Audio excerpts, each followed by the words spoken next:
Playing today's best music. 97.9 The Beat. Is your happy station The Beat 97.9 FM, and as usual on Fridays we bring your favorite superstar on the show to talk about what they've been up to. My name is Melody Ifeanyi to go MIA, but absolutely never missing an action. And for today, what's trending? We have the one and only Gingo, the first. Yes, boss. Yes, Okay. boss. You're out here. Dapo Tuburna. Because you might be like, Danny Gingo. Well, it is Dapo Tuburna. Wait, first Yes, of all, boss. your name is very intriguing, Dapo Tuburna. Tell me, I know Dapo definitely has to be your name, but Tuburna. Yeah, Dapo is my name. How did we come about Tuburna? Tuburna, like the word Burna is a military slang. I went to a military school, Nigerian Navy Secondary School, Abeokuta. You get me? Okay.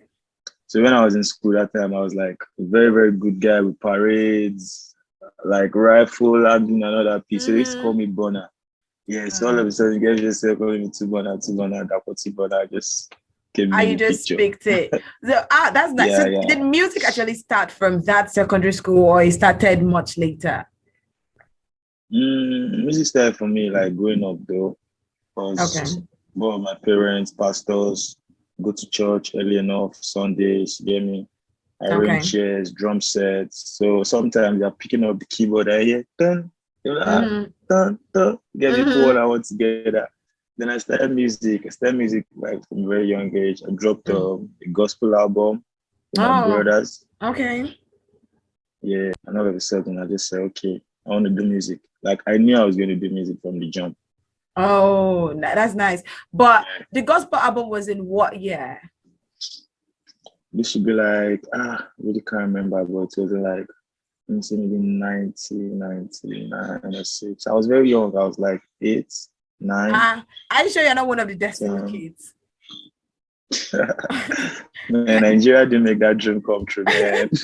Man, but now we have dreams that have absolutely come true right now, and that is Dapo Tuburna is that household name. I was listening to your EP, which you dropped in March. I remember everything, and I think I was listening to which one of them now? I remember everything where you were talking about your hustle, your struggle, or was it in Pause?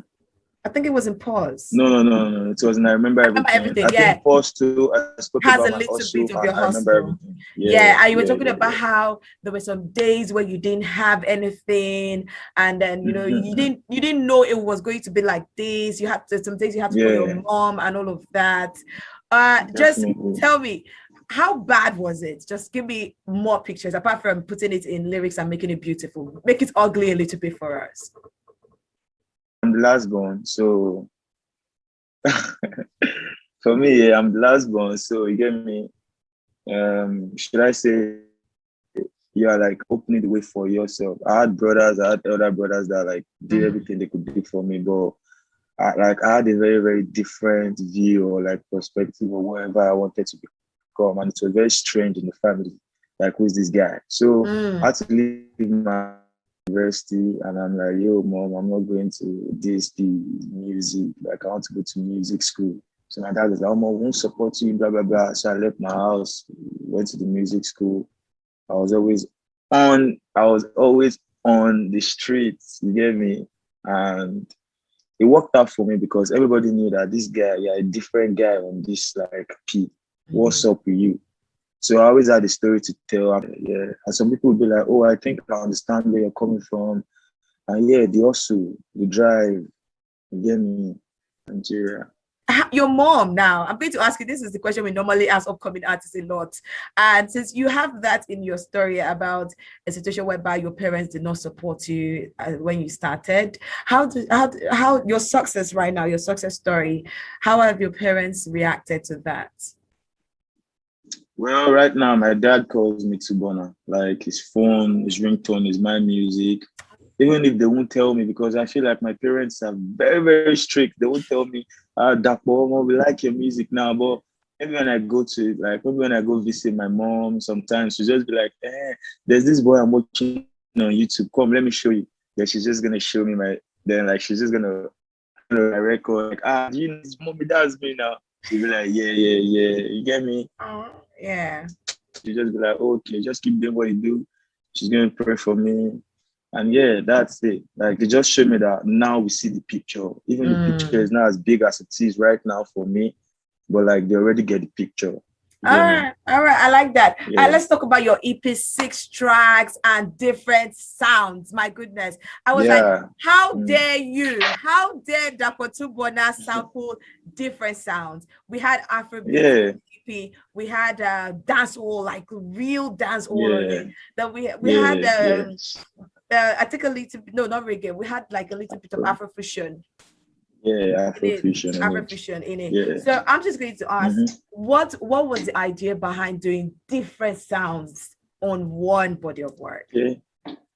Yeah, man, that project, trust me, I gave it my all, because when I was recording that project, I was like, I really want to do something that whenever I like finally pop off, like, whoa, everybody knows the name Dapo Tuburna. I want people to go back and be like, wow, so I was sleeping on this kid, I was sleeping on this boy. Like, I wanted to guilt trip everybody if they listen to that project and be like, how come I'm not hearing this stuff on the radio? How come I'm not seeing this guy everywhere? So I was like, my tears, blood, feelings, everything. I was recording that project every day. I was sending it to close people. I'll be like, listen, they say, no, do this, try and do this stuff. So I was just moving with the range. I was moving with my mood. And I was like trying to touch like everything, but still within Afrobeat. You get me, dance of Afrobeat. I just infused everything, and I was still telling my story, because I'm a storyteller. Yeah, I saw that somewhere, storyteller. But Wickedest Wine, what's the story in Wickedest Wine? If we're going with storyteller, you just need to wind your waist. I'm telling the story. Come on. I didn't work our ways. Okay, I get that. So which one of your tracks was the most emotional to make? I remember everything. Yeah, I think like that's it. Like the last song on the project was really emotional for me. I remember everything, and that's because I think I bust a tear for my friend, because when I started this music, I started in Oshodi, and I grew up with a lot of friends that really wanted to do music, but because of the scenario, the environment, some of them just said, man, I don't think I have the strength. I don't have the money to do this music, P. I'll just be that guy in the bus stop. I'll have a lot of buses, a lot of Okadas, and I'll just get me. That was like the childhood dream in Oshodi at that time. So when I was saying, I remember those days, renting stuff, poverty, buff, I was actually telling my real story. I was putting in everything in it. You get me? So I think I remember everything. The last song on that project. Now, for your EP, you have Wickedest Wine video out. You have See Finish and Miracle out. Which other video is going to come out soon? I know Wickedest Wine just dropped like maybe 2 weeks ago, but like, which one will be dropping soon? I think I want to shoot I Remember Everything. Or rather, I already shot I Remember Everything, but I just have a little bit of problem putting it out, because should I say my team, they're like, no, we don't want this video to go out like this. This is not the brand we want to push out for you.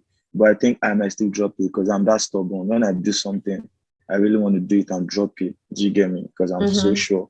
So I think I Remember Everything is going to drop very soon. Or we just move on to new singles and just keep it moving. New singles? You just dropped your EP in March. Is it that you don't go with calendars? Yeah, I really do not follow industry calendar. And I think that's why I have my manager to always make sure. But if you leave me, I'll probably drop a record almost every 2 weeks, 3 weeks, 4 weeks. You get me? And I think for me, that's the point. I know that, okay, I'm already like big. When I start dropping my records on YouTube, strictly YouTube, then when it takes time, it gets to Apple Music. You get what I'm saying? That's really the kind of artist I am. I am this kind of person that as I cook, I want to save. Not like I cook, put in my laptop, then no cooler. See Finish, I dropped it a year later. Really? Why? But okay, now let's do this. See Finish, you dropped it a year later, and See Finish happened to be a very big song in the year 2020. See Finish was that song. It was that song that everybody wanted, everybody could relate to it. But so don't you see, like, don't you think like there is an advantage for you keeping the music in the cooler sometimes? Yeah, sometimes, especially when you have a plan for it. Because when I recorded that song, I wanted to drop it like, I recorded it May 27th, 2019 on Children's Day. Sorry, May 29th on Democracy Day 2019. And I wanted to drop the song August 2019. But because I really didn't have the resources at that point, I'm like, okay, let me just chill to 2020. Then I met Mayokun January. We were in the studio together for the first year of this while. And 30 minutes did it, and the song was out. Power dropped in February, and it was a bang. Wow. That's so nice. So there are some benefits to the cooler movement. But now that you've come out after the C finish, I know your funds are now, you don't get funds day. So and the only problem why you didn't drop that one was because like funds. But now that funds day, are you sure you are going to still do the maybe this one needs some cooler time? Or you're just going to funds day, drop it. Let's push it. No. Yeah. There are some songs that I actually record and I'm like, let me keep this song for 2 years. Let me keep this song for another 2, 3, 4 years. If this song is still standing that test of time, then I feel it is this record. Okay. Do you get me? And now I have a team, I have a system that will be like, just chill, let this person drop. When this person should drop, then you can drop. Do you get me? Okay. Yeah. That's interesting. Now, talking about other people, you've worked with Mayokun, you've worked with Olamide, you've worked with DJ Any Money, you've also worked with YC. These are the four that I have in my head right now. But unreleased now, who have you worked with? Unreleased. They can't release. They have a record with I got a record with Pato Ranking unreleased, and that song is actually a banger for sure. Yeah, let me see. I also have a record with Davido. God, I can remember the night I recorded that song. Yeah, I recorded that song on my mom's birthday, April 18th this year. And it was funny. I met David, like it was too funny. And we recorded that same day. So yeah, I think I have a couple records in my archive. And when it's time to drop it, these ones that you just mentioned, are they your song or their song? Like our song, because now ranking, I have like 2, 3, 4 records that I haven't really dropped. But I always want him to be like, Dapo, let's drop this. Do you get me? Because he has the right map for that.